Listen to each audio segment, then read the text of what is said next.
ಬಂದಿರೋರೆಲ್ಲ ನಿಮ್ಮಿದ್ದವ್ರು ರಜಾ ಇದ್ದಾರೆ, ಖಾಲಿ ಇದೆ. 17 ಪೋಸ್ಟ್ ಇದೆ ಇವಾಗ. ಅಲ್ಲ ಈಗ ರೆಗ್ಯುಲರ್ ಎಷ್ಟು ಜನ? 17 19 ಇದ್ದಾರೆ. ಇಲ್ಲಿ 20 ಹಾಕಿದ್ದಾರೆ. ನೀವು ಹೇಳೋದು 32 ಅಂತ ಹೇಳ್ತಾ ಇದ್ದೀರಾ. ಸ್ಟಾಫ್ ಇರೋದು ಅಷ್ಟು ಸರ್.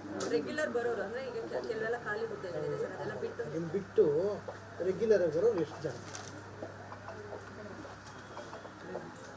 2 ಇದೆ. 17 ಅಷ್ಟೇ ಸರ್. 17 ಇಲ್ಲಿ 19 ಜನ ಬರೀತಾರೆ. ಹೆಂಗೆ ಬಂತು? ಡೆಪ್ಯುಟೇಷನ್ ಇಬ್ಬರು ಇದ್ದಾರಾ? ಯಾರ್ಯಾರು? ಡೆಪ್ಯುಟೇಷನ್ಗೆ ಅಡ್ರೆಸ್ ಇಲ್ವಾ? ಬರೀಬೇಕಲ್ಲ. ಅಲ್ಲಿ ಇಬ್ಬರು ಇದ್ದಾರೆ ನೋಡ್ರಿ. 3 ಜನ. 3 ಜನ ಇದ್ದಾರೆ. 3 ಜನ ಕಾಣಿಸ್ತಾರೆ. ಇಲ್ಲ 17 ಇಲ್ಲ 5 ಐತೆ. 17 ಎರಡೇ ಇಬ್ಬರು. ಇನ್ನಿಬ್ರು ಎಲ್ಲೋದ್ರು? ಇವ್ರು ಯಾರು? ಜ್ಯೋತಿ, ಪದ್ಮಾವತಿ. ಅಲ್ಲ ಇದು 20 ಸರ್. ನಾಳೆ ಹೊತ್ತಿದ್ದು ಸಾಹೇಬ್ರೆ. ಇಲ್ಲಿದಮ್ಮ ಡೇಟು. ಹೆಸರುಗಳು ಬರ್ದಿಟ್ಟಿದ್ದಾರೆ ಸರ್. ನಾಳೆದೂನು ಕೆಲವರು ಈ ಕಡೆಗೆ ಬರ್ದಿದ್ದಾರೆ ಸರ್. ಜ್ಯೋತಿ ಕೆಲವ್ರು ಇಲ್ಲಮ್ಮ ನೋಡಿ. ಇವರಿಬ್ರು ಸರ್ ಮಹೇಂದ್ರ ಜಿಕ್ ಅಲ್ಲಿ ನೋಡಿ. ಜ್ಯೋತಿ ಇಲ್ಲಿ ಬರ್ದಿಲ್ಲ, ಅಲ್ಲಿ ಬರ್ದಿದ್ದಾರೆ. ಮಹೇಂದ್ರ ಮಣೀಂದ್ರಜಿ. ಮಣೀಂದ್ರ ಜಿ ಅಲ್ಲಿ ಹಾಕಿಲ್ಲ, ಇಲ್ಲಿ ಹಾಕಿದ್ದಾರೆ. ಜ್ಯೋತಿ ಆಯ್ತು, ಇಲ್ಲಿ ಹಾಕಿಲ್ಲ. ರಾಜಪ್ಪ ಜ್ಯೋತಿ, ಮಣೀಂದ್ರ, ರಾಜಪ್ಪ 3 ಜನ ಬರಕ್ಕೆ ಹೇಳಿ ಶ್ರೀನಿಧಿ. ರಾಜಪ್ಪ. ಓಕೆ, ಕನ್ಫ್ಯೂಸ್ ಮಾಡ್ಕೊಂಡು ಕನ್ಫ್ಯೂಸ್ ಆಗಿರ್ಬೇಕು. ನೋಡಲ್ಲ. ಆಯಿತು. ಇದು ಇನ್ಫಾರ್ಮೇಶನ್ ಬಂದಮೇಲೆ ಅರ್ಜೆಂಟಿಗೆ ಬರ್ತಿರೋದಲ್ಲ. ಇವೆಲ್ಲ ಯಾಕೆ ಆಗ್ತಿಲ್ಲ? ಡೇಟ್ ರಜಾ ಇದ್ದಾರಾ? ಅಲ್ಲ 16 ಇಲ್ಲಿ ಹಾಕಿಲ್ಲ. ಇವರು ಬರ್ದಿಲ್ಲ. ಇಲ್ಲಿ ಶಿವಕುಮಾರ್ ಅಂತ ಅಲ್ಲಮ್ಮ. ಈ ಡೇಟ್ಗಳಲ್ಲಿ ಇದು ಕ್ಯಾಶ್ ರಿಜಿಸ್ಟರ್ ಸರ್, ಬರ್ದಿಲ್ಲ ಸರ್. ಶಿವಕುಮಾರ್, ಹನುಮಂತು, ರಾಜಪ್ಪ ಯಾರು ನೋಡೋದು? ನಾಳೆ ಡೇಟಿಗೆ ಬರ್ದಿದ್ದೀರಾ? ಬೆಳಗ್ಗೆ ಇವರು ಬರ್ದಿರಲಿಲ್ಲ ಹೆಸರುಗಳನ್ನ ಮಿಸ್ಟೇಕ್ ಆಗಿ ಕನ್ಫ್ಯೂಸ್ ಮಾಡ್ಕೊಂಡು ಬಂದಿದ್ರು ಅಷ್ಟೇ. ಈಗ ಅಲ್ಲದೆ ಇದು ಕ್ಯಾಶ್ ರಿಜಿಸ್ಟ್ರಿ ನೋಡ್ಕೊಳ್ಳೋರು ಯಾರು? ದಿನ ಅವ್ರು ಎಂಟ್ರಿ ಮಾಡಿದಾರ ಇಲ್ವಾ ಅಂತ ಸೂಪರ್ವೈಸರ್ ಮಾಡೋರು ಯಾರು? ಏನು ನೋಡಿದ್ದೀವಿ ಇದು? ಇವಾಗ 16/1 ಇದು ಎಷ್ಟನಿಂದ ಇಟ್ಟಿರೋದು? ಹಿಂದಿಂದ ರೋಮನಿ 2022ರಿಂದ ಇಟ್ಟಿರ್ಬೇಕು. ಸರ್ಕ್ಯುಲರ್, ಗೌರ್ಮೆಂಟ್ ಸರ್ಕ್ಯುಲರ್ ಆದ ದಿವಸದಿಂದ.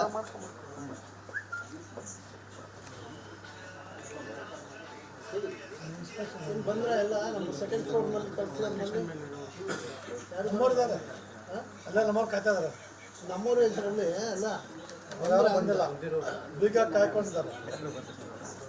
ಫೋನ್ ಇರ್ತಾರೆ ಎಲ್ಲ ಪಿಕಪ್ ಮಾಡಿ ಯಾರು ಬರಲ್ಲ. Public office locking. ನಾವು ಅಮ್ಮ ಅನಿತಾ, ಇವಾಗ ನಾವು 3 ಜನ ಇಲ್ಲಿ ಬಂದಿದ್ದೀವಿ. ನಮ್ಮ ಆಫೀಸ್ ಓಪನ್ ಇದೆ, ಬೀಗ ಹಾಕಲ್ಲ ನಾವು. ನಮ್ಮ ಚೇಂಬರ್ಸ್ ಎಲ್ಲ ಓಪನ್ ಇದೆ. ಇದು ಪಬ್ಲಿಕ್ ಆಫೀಸ್. ಇವಾಗ ಅವರು ಕಟ್ಟಿದ್ದಾರೆ. ಇಲ್ಲೇನು ಗೋಲ್ಡ್ ಏನೋ ಇದೆಯಾ?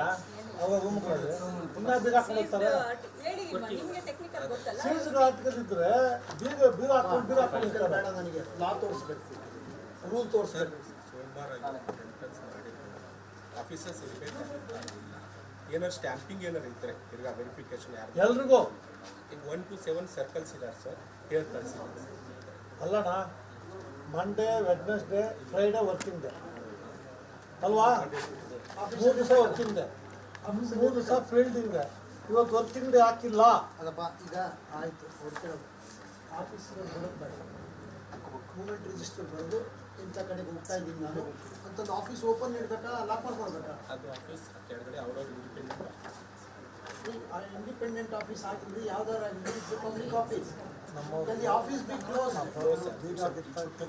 ಮತ್ತೆ ಯಾಕೆ ಲಾಕ್ ಹಾಕೊಂಡು ಎಲ್ಲ ಇಟ್ಕೋಬೇಕು. ಪ್ರತಿಯೊಬ್ಬರದ್ದು ಕೂಡ ಅವ್ರವ್ರ ಚೇಂಬರ್ಸು, ಅವ್ರವ್ರ ಇದನ್ನ ಪಬ್ಲಿಕ್ ಆಫೀಸ್ಗಳಿಂದ ಲಾಕ್ ಮಾಡ್ಕೊಂಡು ಹೋಗಕ್ಕೆ ಏನು ಅಧಿಕಾರ ಇದೆ ಅವ್ರಿಗೆ? ಆಫೀಸ್ ಅವರ್ಸ್ ರೂಲ್ ಇದೆಯಾ ಅವ್ರಿಗೆ? ಲಾ ಇದೆಯಾ?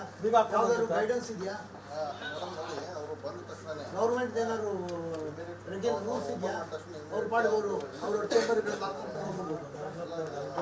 ಈಗ ತಕ್ಷಣ ಹೊರಡ್ಬೇಕು. ಎಲ್ಲರೂ ಎಷ್ಟು ಪ್ರತಿಯೊಂದು ಬೀಗದ್ದು Madam, please call, we'll wait, no problem. Public time will be wasted by us. But easy ಬಂದಿದೆ ಸರ್ ಕಳಿಸಿದ್ರು ಬೇಡ ಅದಕ್ಕೆ. ಅದೆಲ್ಲ ಇದೆ ತಗೊಳ್ಳೋದು. ಅವ್ರು ಕೆಳಗಡೆ ಇದೆ ಯಾರು? ಸರ್ಕಲ್ ಏನು ಬಿಸಿ ಬಂದಿದೆಯೋ ಅಥವಾ ನೀವೇ ಅವ್ರಿಗೆ ಹೇಳಿದ್ದೀರೋ ಬರಬೇಡ್ರಿ we don't know circle what we have to presume ನಾವೇನು ವಿಸಿಟ್ ಮಾಡ್ತಾ ಇದ್ದೀವಿ ಒಬ್ಬರು ಪಬ್ಲಿಕ್ ಆಫೀಸಲ್ಲಿ ಇಲ್ಲ ಅವರ ಇದನ್ನ ಬೀಗ ಕಾನೂನು ಪ್ರಕಾರ ಬೀಗ ಹಾಕೊಂಡು ಹೋಗಿ ಎಲ್ಲರೂ ಅಧಿಕಾರ ಇದೆ ಅಮ್ಮ, ಶುಡ್ ಬಿ ಕೆಪ್ಟ್ ಓಪನ್ ನಿಮ್ಮ ಪಿ ಎಸ್ ಏನಿವ್ರ ಹೆಸರು? P S S L sir?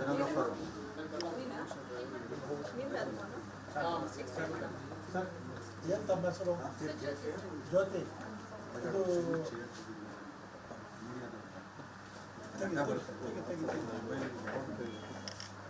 ಇದರಲ್ಲಿ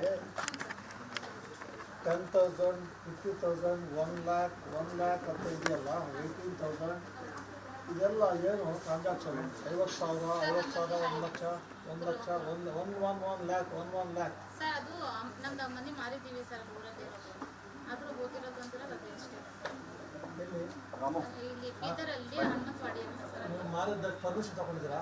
ಮನೆ ಮಾರ್ಬೇಕಾದ್ರೆ ಅದೇ ಮನೆ ಅವ್ರ ಹತ್ರ ಕೊಟ್ಟು ತಗೊಂಡಿದ್ದಾರೆ ಸರ್ ಅವ್ರದ್ದೇ ಅವರು ಕರ್ದಿದ್ದಾರ? ಅವರು ಕರ್ದಿದ್ದಾರ? ಹೌದು ಸರ್ ಅವ್ರ ಹೆಸರು ಅವ್ರ ದುಡ್ಡು ಬರುತ್ತೆ, ನಿಮ್ಗೇನು ದುಡ್ಡು ಬರುತ್ತೆ? ಸರ್ ಅವರು ನನ್ನ ನಂಬರ್ಗೆ ಕೊಟ್ಟಿರ್ತಾರೆ ಯಾರು? ನಮ್ಮ ಮನೆಯವರು ಅಲ್ಲಮ್ಮ, ಇದು ನಿಮ್ಮ ಮನೆ ಕೊಡ್ಬೇಕಾದ್ರು 5,000 ಮೇಲೆ ಕೊಡ್ಬೇಕಾದ್ರು ತಗೋಬೇಕಾದ್ರೆ ಇವತ್ತು check permission from your head. ಅವ್ರು ಟೇಕ್ ಪರ್ಮಿಷನ್ ತಗೊಂಡಿದ್ದಾರೆ ಪರ್ಮಿಷನ್? ಹಾಂ ಗೊತ್ತಿಲ್ಲ, 1 ಲಕ್ಷ. ಅಲ್ಲಮ್ಮ ಕಾನೂನು KCS ನಿಮಗೆ ಗೊತ್ತಿಲ್ಲ ಅಂದ್ರೆ ಏನರ್ಥ? ನಿಮ್ಮ ಹೆಸರೇನು? ಸರ್ ಜ್ಯೋತಿ ಹಾಂ ಜ್ಯೋತಿ ಎಷ್ಟು ವರ್ಷದಿಂದ ಕೆಲಸ ಮಾಡ್ತಿದ್ದೀರಿ? 7 7 ಇಯರ್ಸ್. 7 years. ಟ್ರಾನ್ಸ್ಫರ್ಸ್ ಇಲ್ವಾ ನಿಮಗೆ? ಇದೆ ಸರ್ ಅಂದರೆ ಪೋಸ್ಟ್ ಇದ್ದಿಲ್ಲ ಸರ್ ಇಲ್ಲೇ ಇದೆ ಸುನಿಲ್, ಜ್ಯೋತಿ, ಮದರ್ ಡಿಪಾರ್ಟ್ಮೆಂಟ್ ಯಾವುದು ಅಂತ ಹೇಳಿ ಸಾಹೇಬರು ಕೇಳ್ತಾ ಇದ್ದಾರೆ. ಮದರ್ ಡಿಪಾರ್ಟ್ಮೆಂಟ್ ಯಾವುದು ಅಂತ ಕೇಳ್ತಾ ಇದ್ದಾರೆ. ನಿಮ್ಮ ಮದರ್ ಡಿಪಾರ್ಟ್ಮೆಂಟ್ ಯಾವುದು? ಇದೆ ಇದೇ ಮದರ್ ಡಿಪಾರ್ಟ್ಮೆಂಟ್. ಸರ್ ಇವರು 3,500 ಡಿಕ್ಲೇರ್ ಮಾಡ್ತಾರೆ ಕ್ಯಾಶ್. ಅವತ್ತು ಇದು 2,400. ಮಗಳು ಇನ್ನು ಕಡಿಮೆ ಆಗ್ಬಿಟ್ಟು ಇನ್ಕಮ್ ಕಡಿಮೆ ಆಗ್ಬಿಟ್ಟು ಸರ್ ಇವತ್ತು ಡೆಂಟಲ್ ಕೇರ್ ಅಪಾಯಿಂಟ್ಮೆಂಟ್ ಕೂಡ ಕೊಟ್ಟಿದ್ದಾರೆ. ಬೆಳಗ್ಗೆ 10-14 ಕಾಲ್ ಮಾಡಿದ್ದಾರೆ. ಇಟ್ಕೊಂಡು ಬಂದಿನಿ ಸರ್ ತಮ್ಮ ಅವರು ಅಲ್ರಿ ಇಲ್ಲಿ ಎಣಿಸ್ತಿರೋನೇ ಎಂಟ್ರಿ ಹಾಕಿದ್ರಾ? ನಿಜ ನನ್ನ ನೆನೆಸಿಲ್ಲ ಸರ್ ಇವತ್ತು ಅಲ್ಲಮ್ಮ ನೀವು ಮತ್ತೆ ದುಡ್ಡು ಎಷ್ಟಿದೆ ಕನ್ವಿಸ್ಕೊಂಡು ಹಾಕ್ತಾರಾ? Head of the institution bank extra of madam Jyoti ಇದರಲ್ಲಿ ಆನ್ ಫೋನ್ ಇದು ಎಕ್ಸ್ಟ್ರಾ 1 ವರ್ಷಕ್ಕೆ ಕೊಡ್ತೀವಿ. ಆಮೇಲೆ ವೆದರ್ ಪರ್ಮಿಷನ್ ಫ್ರಮ್ ಯು ಹೊರಡಿದಾರ ಜೊತೆಗೆ ಜ್ಯೋತಿ ಅದು ನಾಟಕ ನೋಡಿ ನೋಡಮ್ಮ ನೀವೇನೇ ಟ್ರಾನ್ಸಾಕ್ಷನ್ ಮಾಡಿದ್ದೀರ ನೀವು ಅದಕ್ಕೆಲ್ಲ ದಾಖಲೆ ಕೊಡೋದು ಗೊತ್ತಾಯ್ತಾ? ನೀವು ಅಲ್ಲೆಲ್ಲಿ ಮಾರಾಟ ಮಾಡಿದ್ದೀವಿ ಅಲ್ಲಿ ಅಗ್ರಿಮೆಂಟ್ ಮಾಡಿದ್ವಿ ಇದು ಮಾಡಿದ್ವಿ ಜ್ಯೋತಿ ಒಟ್ಟಿನಲ್ಲಿ ನಿಮ್ಮ ಫೋನ್ನಲ್ಲಿ ದುಡ್ಡಿದೆ ಪರ್ಮಿಷನ್ ಅವತ್ತು ಯಾರು ಅದನ್ನ permission ಟ್ರಾನ್ಸಾಕ್ಟಿಂಗ್ 50,000, 1 lakh shown in the mobile. ಅಲ್ಲ ನೋಡಿ ಅಷ್ಟೇ ಅಲ್ಲ you take it for previous 1 ತಿಂಗಳು 2 ತಿಂಗಳಿಂದ ತಗೊಂಡು 2 ಟ್ರಾನ್ಸಾಕ್ಷನ್ ಇಯರ್ಸ್ 1 ಇಯರ್ ಮತ್ತು ಅಸೆಟ್ಸ್ ಆ್ಯಂಡ್ ಲಯಬಿಲಿಟೀಸ್ 3 ಇಯರ್ಸ್. 7 ವರ್ಷದ ಆಫೀಸ್ ಕೆಲಸ ಮಾಡ್ತೀರಾ? ನಾಳೆ ಇವತ್ತು ಗೊತ್ತಾಗಲ್ಲ ನಿಮಗೆ? ಸಡನ್ಲಿ ಲೇಟ್ ನಾವು ಬರ್ತೀವಿ ಗೊತ್ತಾಗಿಲ್ಲ, ಟೆನ್ಷನ್ ನಾನು ಆಗಿ ಲೇಟಾಗಿ ಮಾಡಿ ಬಂದೆ ಸರ್ ಲೇಟಾಗಿ ಬಂದ್ರಾ? ಎಲ್ಲಿ ಬಂದಿದ್ದೀವಿ? ಲೇಟಾಗಿ ಬಂದಿದ್ದೀವಿ ಅಂತ ಕಾಲ್ ಮಾಡಿದೆ ನಾನು ಸ್ವಲ್ಪ ಲೇಟ್ ಆಗ್ತಾ ಇದೆ ಅಂತ ಅವ್ರಿಗೆ 10 ಸಾವಿರ ಪೇಮೆಂಟ್ ಅದೇ ಅಷ್ಟಕ್ಕೆ ಇರ್ಬೇಕು ಸರ್ 10 ಕಾಲ್ ಬಂದಿದ್ರು ಕರೆಕ್ಟಾಗಿ. ಲೇಟಾಗಿ ಬಂದಿದ್ರು ಸಾಕಾಗಿದೆ. ಲೇಟ್ ಆಗಿದೆ ಸರ್ 10 ಗಂಟೆಗೆ 10 ಕಾಲ್ ನಾನು ಬರ್ತಾರೆ. ಜಲ್ದಿನೇ ಬರ್ತೀನಿ ಸರ್ ಆಯ್ತಮ್ಮ ಸರ್ ಕೇಳೋದು 21ಕ್ಕೆ ನೋಡಿಲ್ವಾ? ಅಲ್ಲ ಇವತ್ತು ಯಾಕೆ ಬಂತು? ಯಾರು ಬರ್ತಿದ್ದು ಹೆಸರುಗಳೆಲ್ಲ 21 ಇದೆಯಲ್ಲ, ಯಾರು ಬರೀ ಹೆಸರು ಬರೀ ಯಾರು? ಒಂದೇ ಗಂಟೆಗೂ ನೀನು ಇವತ್ತಿಗೆ ಬರ್ತಿದ್ದೀನಿ ತಾನೆ ಇಲ್ಲಿ. ಮತ್ತು ನಾಳೆ ಯಾಕೆ ಬರ್ತಿದ್ಯಾ? ಮೊದಲೇ ಒಂದು ಸ್ವಲ್ಪ ಬರ್ತಿರ್ತೀಯಾ? ಇವತ್ತು ಸಾಯಂಕಾಲ ಬರೀಬೇಕು. ನಾಳೆ ಅದು ಬೆಳಗ್ಗೆನೇ ಬರೆಯಲ್ಲ, ಸಾಯಂಕಾಲ ಬರೀಬೇಕಲ್ಲ.